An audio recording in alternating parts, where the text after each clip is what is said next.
How we doing, everybody? Just gonna let a couple people come in, see if anybody's gonna actually show up for this.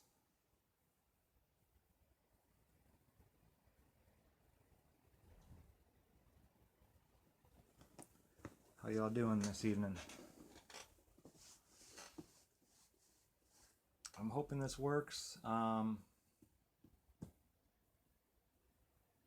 I shut everything else off on my phone. I have unlimited data. I'm not hooked up to any Wi-Fi. I have a pretty good signal, so hopefully it's going to allow me to get this done. Let's see. Yeah, we're looking good.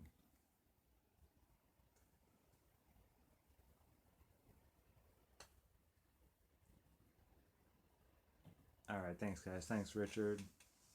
Thanks, Flat Circle. Rock and roll, fellas. So today we're going to be talking about the horizon and angular resolution and how it actually causes the horizon. And we're going to talk about what angular resolution limit is and why it happens. I printed up some stuff today at work. Just some diagrams, whatnot, some visual aids to help me show you what I'm trying to say. So first off, I want to start with the horizon. What I'm looking at is the New Book of Knowledge. This is my encyclopedia set. I love paper. I love books. They can't be changed, you know. And this is all about perspective. I'm in P. And this is all about perspective up here. Now, I'm not going to read all of it. The part I am going to read, it starts right here. It's called Vision and Perspective. All right, perspective is based on human vision. Our eyes have certain limitations. They can see only a certain distance ahead and much less to either side. Much of the time, our vision is blocked by a wall, a building, or some other solid object. But if we go to the beach and look straight out at the ocean, we have the rare chance to see as far and wide as is humanly possible. On a very wet day, the ocean and the sky seem to blend into bluish gray mist in the distance. Okay, to imitate this effect, the artist would use aerial perspective. On a clear day, we see a line where sea and sky seem to meet.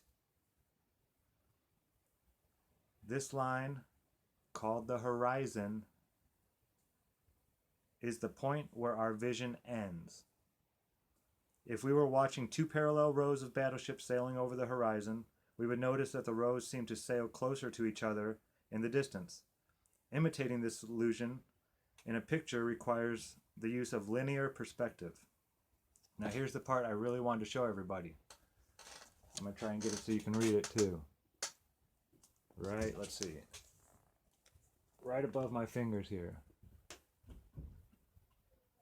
The horizon is at eye level. This is not a scientific thing at all. This is to do with human vision and perspective. It is not a spot that you can get to. You cannot get to the... You can't... It's like trying to look down train tracks, seeing where they meet, and then trying to go and find that spot. The train tracks are never going to come together and meet. It is our eyes that create this, just like the horizon. There is no bulge, there is no curve, and you can only see up to that part, and then everything starts curving away after that. We've already proven all that. I'm not going to get into all that stuff. The exact point on the horizon where parallel lines seem to meet is called the vanishing point. Okay, so that was pretty much all I wanted to show you out of that book, was that the horizon is at eye level. And the horizon has to do with perspective of human vision. It is not a scientific spot that if you're standing in this spot, then the horizon is over here at this exact spot. In reality, the horizon can change. There's so many different variables: temperature, humidity, the fluidity of the air. They call that the seeing. The pressures. There's so many different things that can change. Everybody's eyes are different. Your pupil, by how much sunlight there is out, determines, the size of your pupil. That changes everything. We're going to get into that here. Now that is I just wanted to show you the definition of the horizon. Now we're going to get into how all this works. When you look and there is a single pinprick of light, it will make what is called, right here, an Aries disk. Now this is what light does. This is just this would be like a laser being shot at a screen. It would look kind of something like, a little more like that. That's an Aries disk. Right here. Sorry about the dogs. But this is what light does. It gets rings going around the outside, and that is caused by diffraction. They call that Aries diffraction, which causes an Aries disk. Now, that's looking at it straight on, right here. Now this is looking at it from a side view. You have your main, what do they call that? The intensity of the light. And these are the point spread function. These are it getting weaker and weaker as it gets out. Now if you were to look at it in 3D, it would look something kind of like this right here. Now you got to imagine that you're looking at a bunch of these pointing straight at you. Many of these. That's what light is. That's what every pinpoint of light, every color you see, everything that you see is this. This is how you see it. Now when you mix bunches and bunches and bunches of these together, of course you're not going to see the outside rings. What we see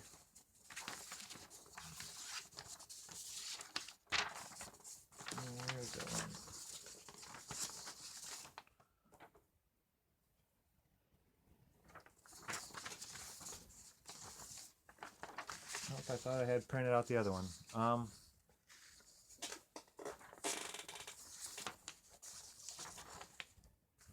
Now diffraction, Aries diffraction, and that's what Aries diffraction is. It causes that ring, the disc. Now when you get into angular resolution and things like that, what is happening is you have two separate light sources. Right here you have this one and this one. And you can see them both very well. They're at their limit right here. That is Rayleigh's limit. It has to do with the bottom. See where it goes to the center here?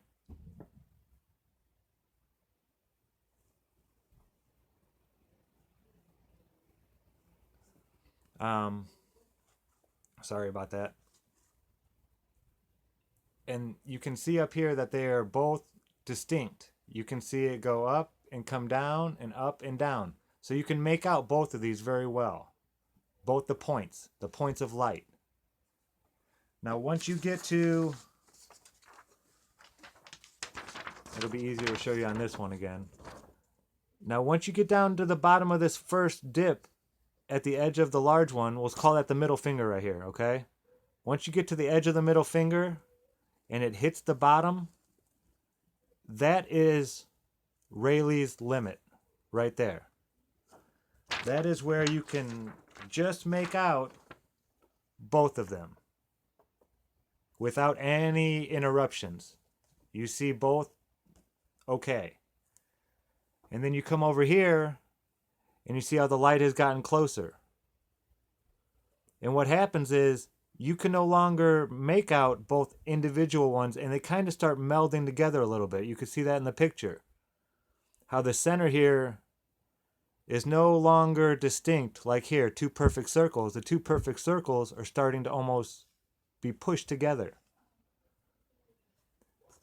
Then you go all the way over here, and you have both two lights still. You have both the two lights, and they meld together to make one light. Now this is caused by your angular resolution limit. And the way that works, and let me get there's a mathematical equation to figure it out. But the mathematical equation that they have is only made for perfect sterile conditions in a lab with just an oxygen-nitrogen based atmosphere. No water molecules, that's why they call it the limit. It is the limit, and it is radians equals 1.22. That's your atmosphere. That's your nitrogen, oxygen-based atmosphere, 1.22. I didn't come up with it. That's what they came up with. Times lambda, or your wavelength of light,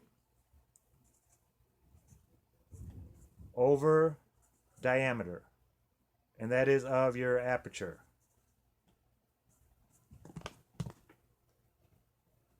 And it looks like that. That's Rayleigh's criterion.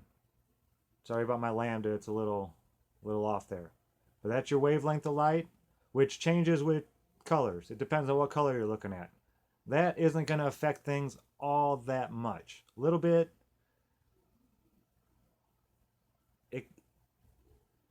It's weird. Down here, the diameter of your aperture. Now this is what changes when you bring out your camera and things like that, is this bottom number right here.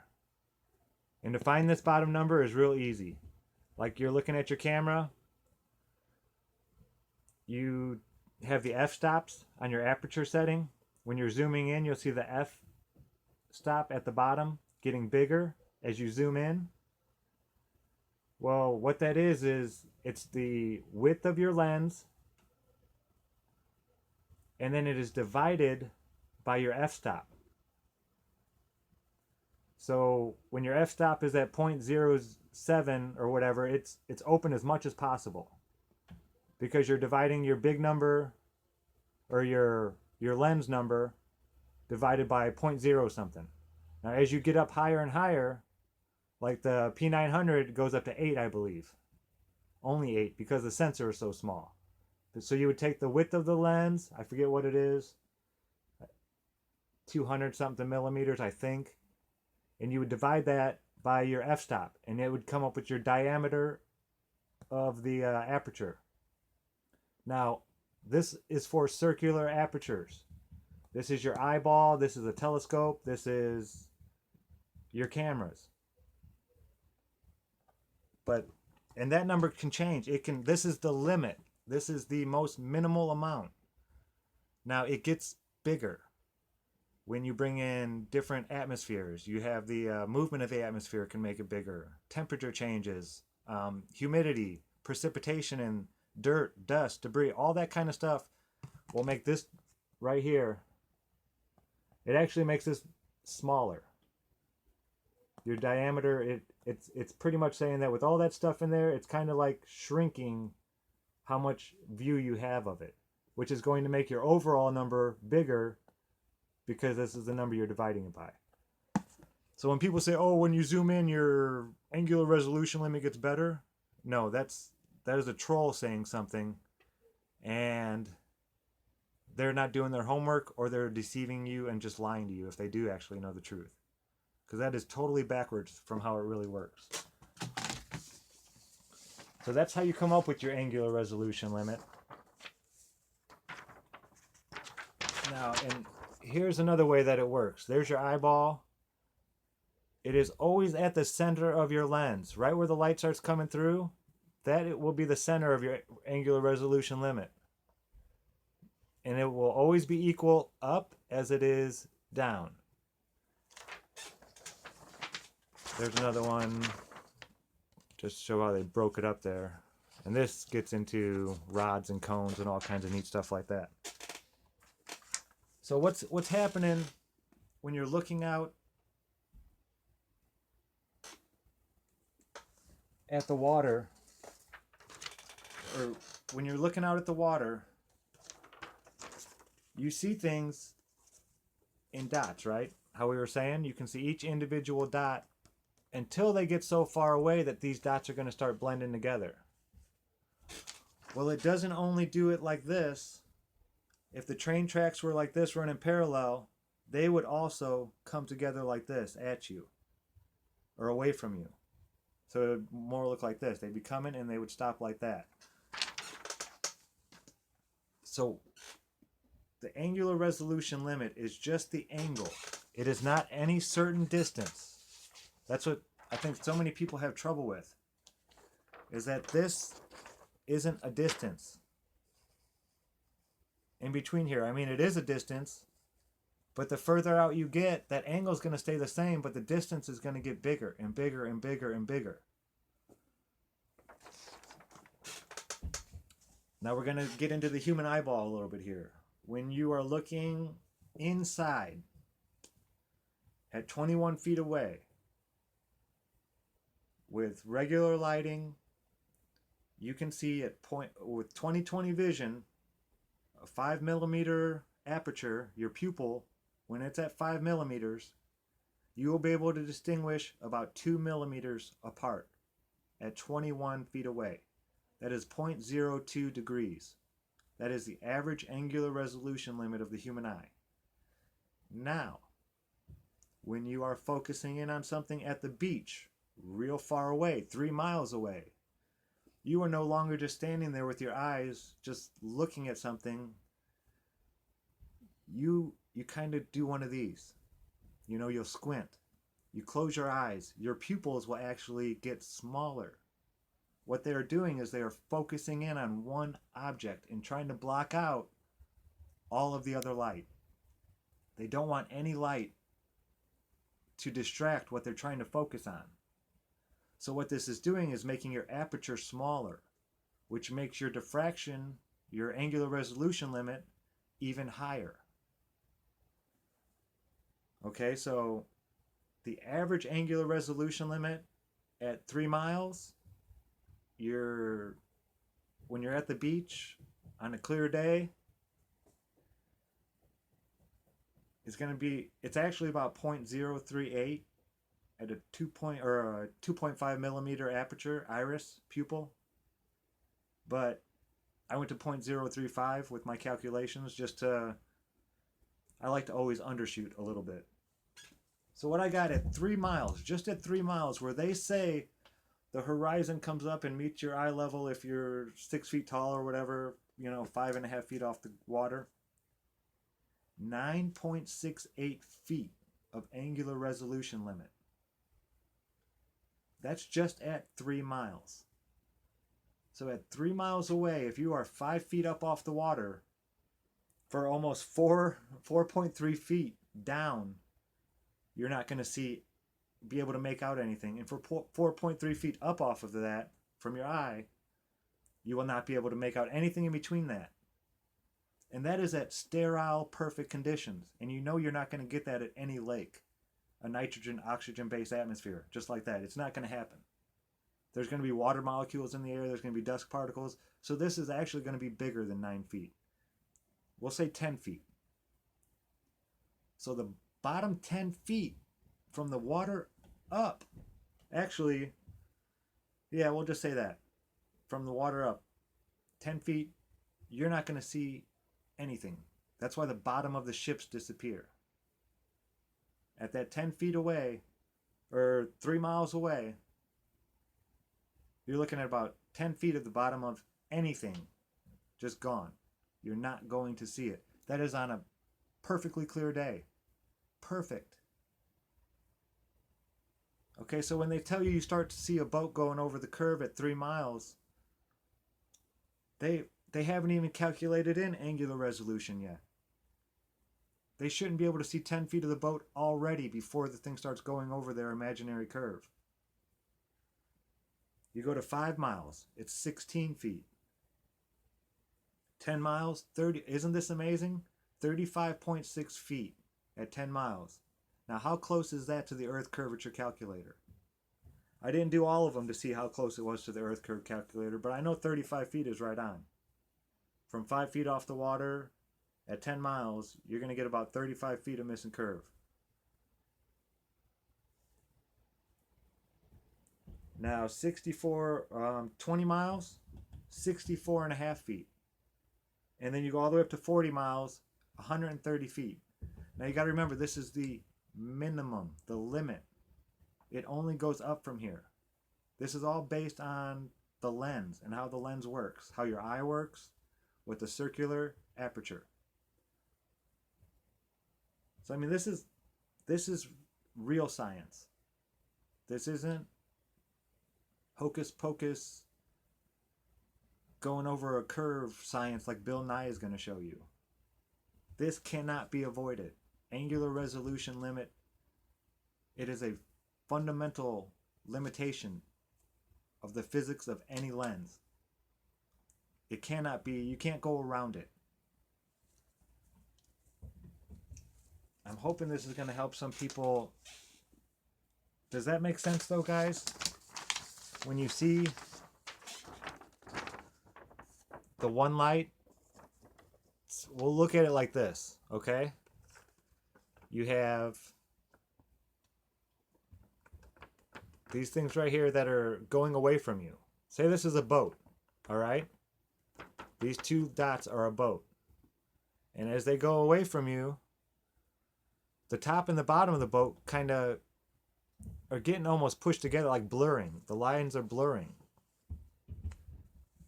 And then as they come together, they're going to blur totally. The only thing that you might see is the top of a mast sticking out the top up here. And that'd be about it. Buildings work the same way. This line doesn't just happen right where you're focusing. It's going to happen along the whole horizon. Now, what's interesting is the further you get away, say you're looking at, where's my piece of paper at? You're looking at something 10 miles away. I close my little notepad. I write all over this thing. Okay. At just 10 miles away, oh yeah, 35 feet, right? Well, you're only standing 5 feet off the water. So that means 30 feet down below your feet is going to mix all the water in with everything as well. Okay, that was a good question. How far do I think the human eye can see? Oh. It depends on what you're looking at. Because, I mean, we see the sun. Now, if you're talking about I don't know. I really... See, it all changes. It all changes with the atmosphere, the weather.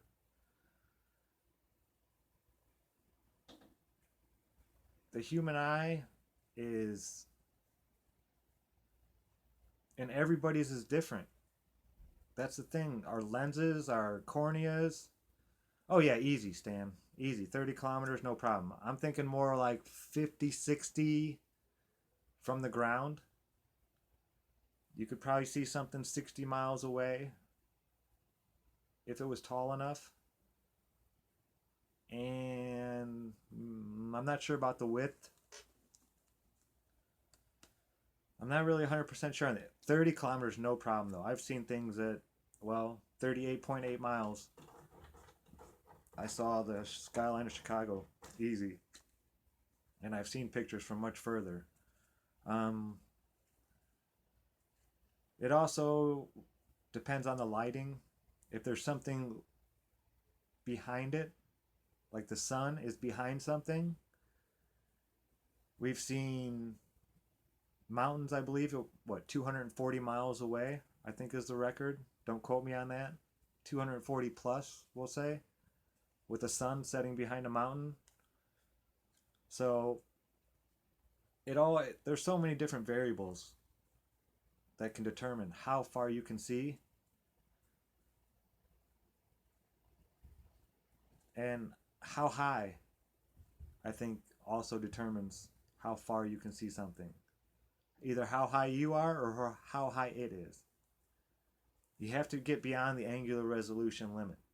For this, oh yeah, I know what I was going to show you guys. So when you have this right here, the angle never changes. All right, this is always going to be the same angle. You see that? And when you're looking at a building right here, you can see the whole building. Well, we'll do this. Let's see. Good old matchstick. So we'll say the building is this tall, right? Now you can look, and it's going to be going along this. This is the ground right here, or this is the water line right here. That bottom where it says viewing diagnostics. Okay? Now it's not to scale or anything like that, but you're real close to the building. You can look up and down, see the whole building, no problem. There's only the couple millimeters in the middle that you're not going to be able to make out. You know, you won't be able to see the cracks in the cement maybe. And as you get further away, the angular resolution limit is still the exact same. That angle has not changed. It just now takes up more space. So now maybe you can't see somebody's hand in the window. You know, all the windows kind of just look the same. You can't see any individual thing in the window, but you can see the outlines of them. Then you go even further away, and all of a sudden, you're not able to see some of the bottom of the building now. It's about halfway gone, you know. You look up and down, and you can look all around, but for some reason, half the building can no longer be made out. Then when you go all the way to here, we'll just bring it down. There you go. The building's gone now. And that's just how it works. And as you're going away from things, perspective is going to make them shrink as well. So it's almost like a crisscross that's happening. And without that building going below that line, you can already see it's well below the point where you can see it. It has to come up all the way up here to where you can actually start to see the building, and then it'll get bigger as you get closer. But your angular resolution limit will always constantly be the same. Unless the weather changes, you know, like we were talking about earlier, temperature, humidity, the seeing charts, the fluidity of the air. I was thinking a lot today while I was at work about, they say that in our atmosphere we have, 78% nitrogen, 21% oxygen, and 1% of the noble gases here at sea level. And that just, it doesn't make any sense to me. How could the noble gases be this low? You know, they should be way up high. That means that they have to be being released through the ground. So, and if you think about it, when you release an air bubble in water, and you go in between it, so you're looking at something over here behind you, and you release that air bubble up in the middle, blue, blue, blue, blue, blue, blue, blue, blue. Now you can't see it as well. There's things, the air bubble is getting in the way. You can still see through the air bubble and all, but it's weird shaped now. So if there's all these gases rising up like that, there are so many different things that can be messing with our view that have nothing to do with any curve, folks.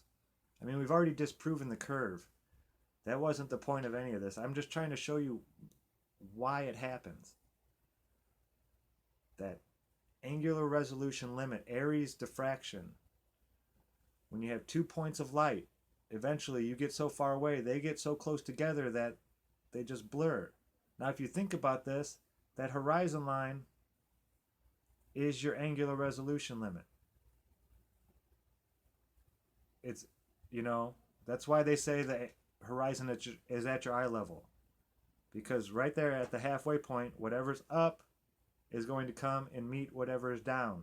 And in the middle, no matter how close they are, you could have something right here in your face, and for 0.02 whatever, or it might be a little bit bigger, because maybe your pupil is dilated now, and that's why you can see things further at night, folks, because your pupil is dilated and it is bigger, which means your aperture has gotten bigger, which all has to do with Rayleigh's criterion. When your aperture gets bigger, this number right here gets smaller.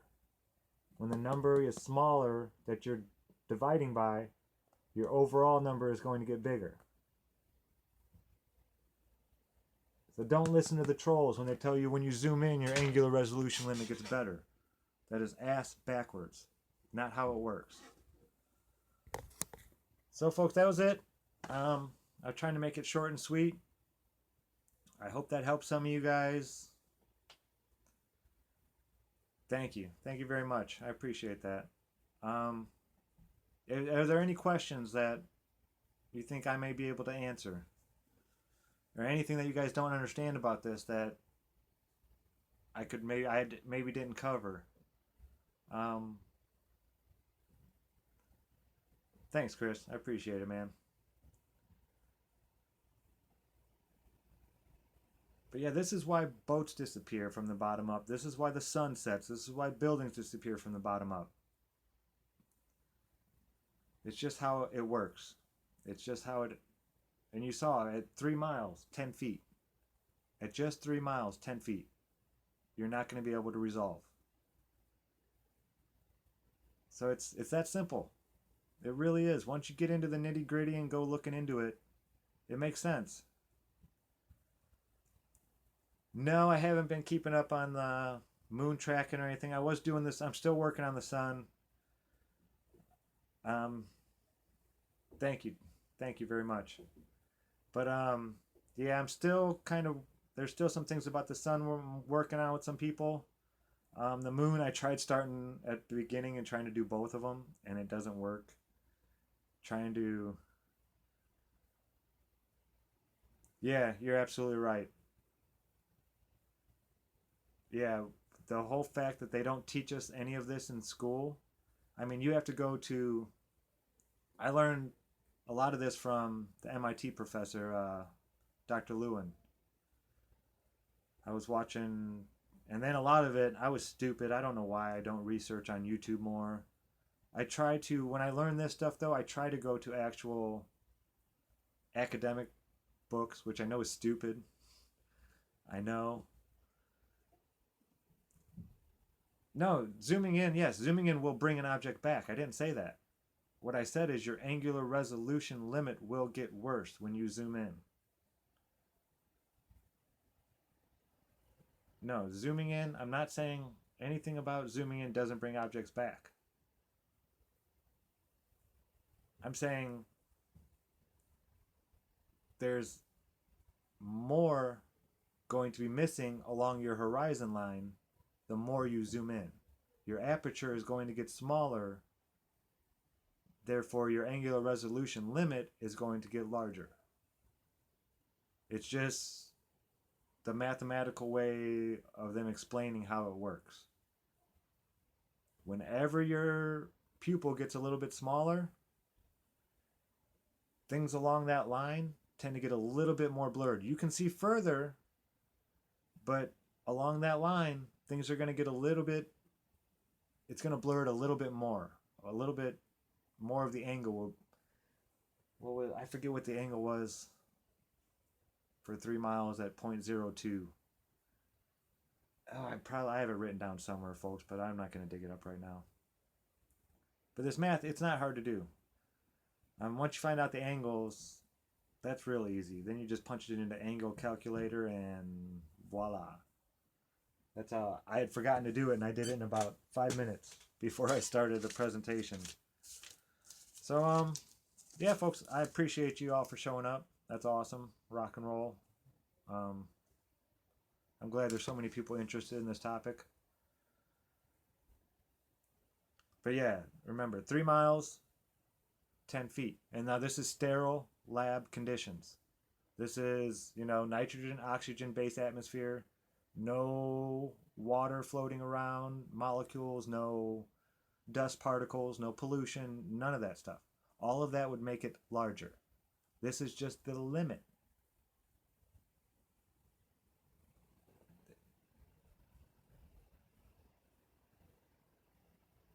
Yes. Yeah. That is angular resolution limit. When you have two objects and they become so far apart, or you get so far away from them, perspective has, made them one. So yeah, I'd call that a pretty accurate description. So remember, 3 miles, 15,840 feet, 9.68 feet will be blocked. Actually, it's a little bit more. I always undershoot a little bit, just to be sure. So you could say 10 feet if you want, but at 3 miles, 10 feet blocked, no matter what. 5 miles, 16 feet. 10 miles, 35 feet. 20 miles, 64 feet. 40 miles, 129 feet. So it is pretty accurate. I mean, it's pretty close to being right on. Just, yeah, it is. So it's not hard to calculate it out. And that's the minimum. So when people tell you, oh, look at that boat's going over the curve of the earth, you say that thing's 3 miles away maybe, that's the reason you can't see the bottom 10 feet of it. So where's the curve? Yeah, the mirroring effect, I believe that has to do with your angular resolution limit on the bottom. I believe. I took a break of researching for a little while. I got to get into all the different effects and why they happen and this and that. But I pretty much just wanted to learn why the bottoms were disappearing first. I saw it in a few of my experiments, and I realized that I needed to learn that it wasn't just humidity and temperature doing this, that there were other things involved. And I'm glad I did, because I learned a lot. So remember, experiment, experiment, experiment, and then figure out what you're seeing in your experiments. Because it's probably already been proven, it's probably already well known. You just got to go find it. So that's it, folks. I appreciate y'all for being here a lot. Awesome stuff. I think I'm going to leave this one up. It went all the way through. It was pretty good. It was an alright demonstration, I guess. So, yeah. But thanks a lot, all, and y'all have a great night. This is Good Times for All signing out. And as always, thanks for watching.